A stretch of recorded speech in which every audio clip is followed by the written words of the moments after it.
Talking aquaculture, when I started to think about that, I said, that's where the salmon farming came from. We call that aquaculture.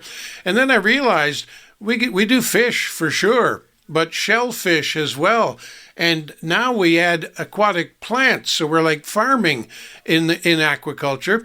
And your press release says it's the fastest growing food production method, not in Nova Scotia, but in the world. Is that true?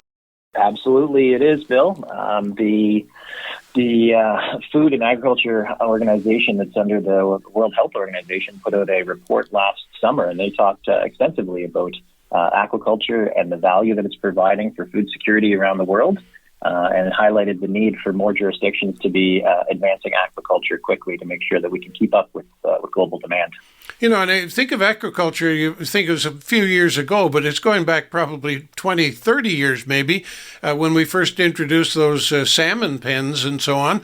And aquaculture at the time was not well thought of. There was certain controversy and negative feeling toward the process. And like I say, a few decades have gone by. We've improved on how we go about it. We've increased it. And you've pointed out that we're into other areas of food production. So it's a big deal. And you're hoping to make it an even bigger deal. And you're looking for some help from us on developing what you call a coastal classification mapping tool. You're going to have to explain yourself, Lucy. You've got to tell us what that means. Certainly, Bill. Yeah, so, I mean, you're certainly spot on that aquaculture is a priority of this government. We certainly took steps last year to take shellfish and marine plants out of an arduous aquaculture review board process.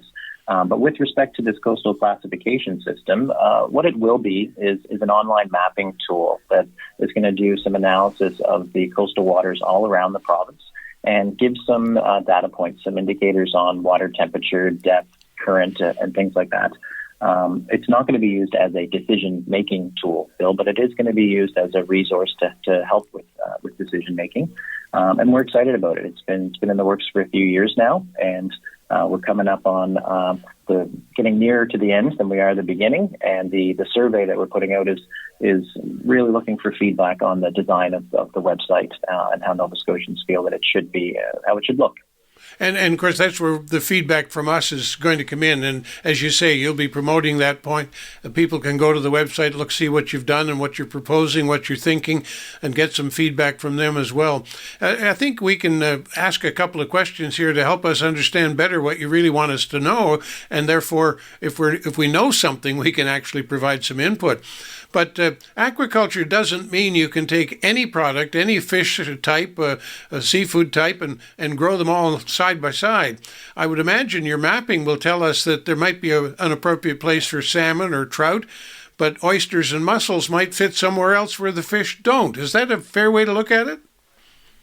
I think you're spot on in that analysis, Bill. Yes. So again, not a decision-making tool, but these data points will help us understand where aquaculture, different types of aquaculture might be appropriate and where it might not be suitable.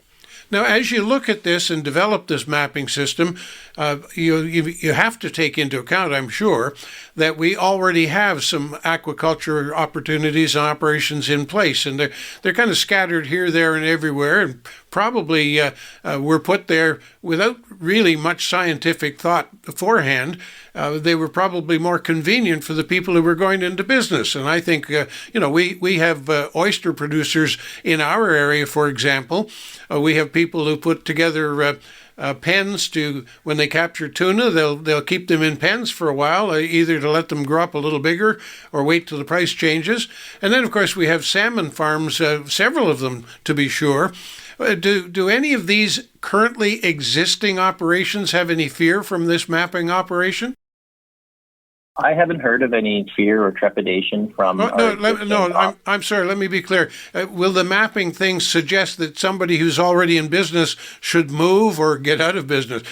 Should they fear that it may impact them in terms of a license? No, it shouldn't at all, Bill. The existing leases and active leases that we have in the province, they've already gone through a pretty extensive analysis. We have rigorous regulations and a lengthy process to get an approval. So no, current operators, existing operators, shouldn't feel any concern that the coastal classification system is going to change their the rating or the quality of their lease. So what does the mapping tool do itself? I mean, I could see that you would want to make sure you've got sufficient water, probably some protection for the area for whatever kind of operation is going to be built there and so on. So, I mean, you might look at water depth, you might look at salinity, you might look at temperature, yep. All these things? Exactly. I believe there are a list of 10 or 11 different data points that we're going to be looking at. I'd happily provide you the extensive list if you're interested, but you're on the right line there with temperature, depth, current, salinity, of course. So, yeah, like I said, I can get you the entire list if you're interested in it, Bill. We'll certainly look at it. This is something that's kind of close to my heart, quite frankly, because I wonder if the current operations we see, for example, off the South Shore, some salmon farms. We see, as I mentioned, we have oyster farms, and I think there's mussel operations and so on along the North Shore at areas. I wonder if they are there because it was the right place for them, and that actually gives you a helping hand in terms of the mapping tool as well. It certainly could. It certainly could. I think in your last question, you indicated, the existing farms, were they put there because of ease of proximity to where the operator perhaps lived or where they had an operation set up? And I think for some of the cases, you would be right. But really, Bill, the proof is in the pudding. So if the lease went through the scrutiny of getting an approval, and then the operators have been there a few years with success and showing that the waters that they're using are suitable conditions for growing oysters. That's what mostly we have on the North Shore. Then, as I said, the proof is in the pudding. So we have pretty successful operators there on the North Shore, and I would expect that they'll appreciate the coastal classification system and hopefully take advantage of it at some point. And of course, you suggest, this is your department, and you should suggest that there's a tremendous opportunity for growth in aquaculture. And I think we've proven that aquaculture and fisheries do not compete. I mean, they might compete for the sale of the final product, but they do not clash in the ocean. And you're saying aquaculture has a great opportunity for growth. How big is that? Have you got a quantitative look at it in terms of dollars, perhaps? Well, I can look at what we have existing in the province for aquaculture and say that last year the value of exports to Nova Scotians was about $120 million. And 2 years ago, the aquaculture industry was about $158 million worth of exports. So we know there's room for growth. We know that one of the issues in the industry was the length of time that it took to get approvals, particularly for shellfish and marine plants. So for your oysters, for your mussels, for your sugar kelp and things like that. So we've made some changes and taken steps to make it easier to get an approval, but not sacrificing any of the rigor in our regulations, not sacrificing any public engagement. But we've certainly made it a little bit faster for people who want to get into the aquaculture industry. They can do it a little bit more swiftly than previous years. And you're talking about $100 to $200 million a year in output, and there's really only about 800 people employed. That's a pretty nice piece of payday for a small number. It is. It is. It's a great industry, and again, lots of room for growth. We have 13,000 kilometers of coastline, and these aquaculture farms that we have are a great driver of the rural economy. And as you noted, 820 some listed employees in the industry. We have room to improve on that number for sure. Now, the one question I meant to ask earlier, you touched on it a moment ago when you referred to sugar kelp. And because I was quite surprised, I hadn't thought about growing plants and calling it aquaculture. And you've made the point, it very much is a part of it. You're farming on the sea. And I was going to ask about specific products, sugar kelp being the one you mentioned. Are there others that we can capitalize on? There are a few others. There's rockweed. I've seen some interest in potentially growing scallops as well. But yes, I mean, there's plenty of product out there. It's just a matter of making sure we find the right conditions for growth. All right. So we talked about the fact that you want some public feedback, and the information is available online, the survey online.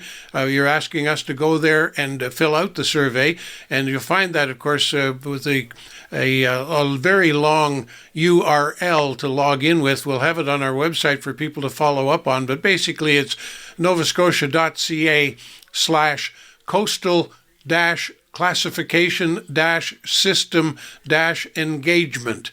Coastal Classification System Engagement. You'll find that online, and people can go there. I think they've only got about, a week or so left before you pull an end to that?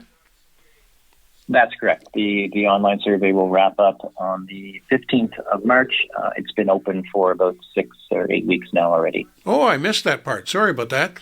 And any idea how long it would take me, a typical guy, to fill out the form? Are you asking me to spend an hour or just a couple minutes or what? No, just a few minutes. I think it would take someone like you, Bill, under 10 minutes. Somebody like me. Have you got a camera in here? What's going on here? I like that. I really like the numbers. 800 people sharing a couple of $100 million each year. I mean, I know they've got a lot of expenses and so on, but that's a good return for an effort. And I'm seeing and beginning to understand fully why it is that aquaculture stands to give us so much potential. And of course, as you mentioned, the coastline that we have, well, I think we've got more coastline than any other province or arguably many other places in the world.